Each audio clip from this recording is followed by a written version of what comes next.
সিলার সিলার সিলার আসসালামু আলাইকুম। সিলারের দুটো ভিডিও দেওয়ার পর আপনাদের এত রেসপন্স পেয়েছি, তাই ভাবলাম এটা নিয়ে সবার সব প্রশ্নের উত্তর দেব আজকে। তো সম্পূর্ণ ভিডিওটি দেখবেন সিলার সম্পর্কে বিস্তারিত জানতে হলে। সিলার মূলত লিকুইড এবং স্প্রে দুইভাবে পাওয়া যায় এবং এগুলোর ফিনিশিং টাইপও দুই প্রকার হয়।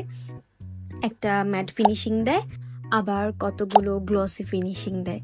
তো যেটা ম্যাট ফিনিশিং সেটা একটু রয়্যালিটি টাইপ লুক দেয়, আর গ্লসিটা একটু চকচক করে। এই কতগুলো সিলারে আবার পানি অ্যাড করে ব্যবহার করতে হয়। আর সিলার আসলে অনেক ধরনের হয়। আপনারা যেটা ম্যাট ফিনিশিং দেয় সেটা ইজিলি হার্ডওয়্যারের দোকানে পেয়ে যাবেন। আর আপনারা অনেকজন আমাকে নক দিয়েছেন আমি যেন একটা কোর্স লঞ্চ করি। তো আপনাদের রিকোয়েস্টে আমি ভেবেছি আমি একটা কোর্স লঞ্চ করব এবং নেক্সট ভিডিওতে থাকবে আমি কোর্সে কি কি অ্যাড করছি, কি কি শেখাবো অ্যান্ড কতদিন ধরে শেখাবো। সো নেক্সট আপডেট পেতে এবং এরকম ইনফরমেটিভ ভিডিও পেতে অবশ্যই পেজটি ফলো দিয়ে রাখবেন এবং শেয়ার করবেন। ধন্যবাদ।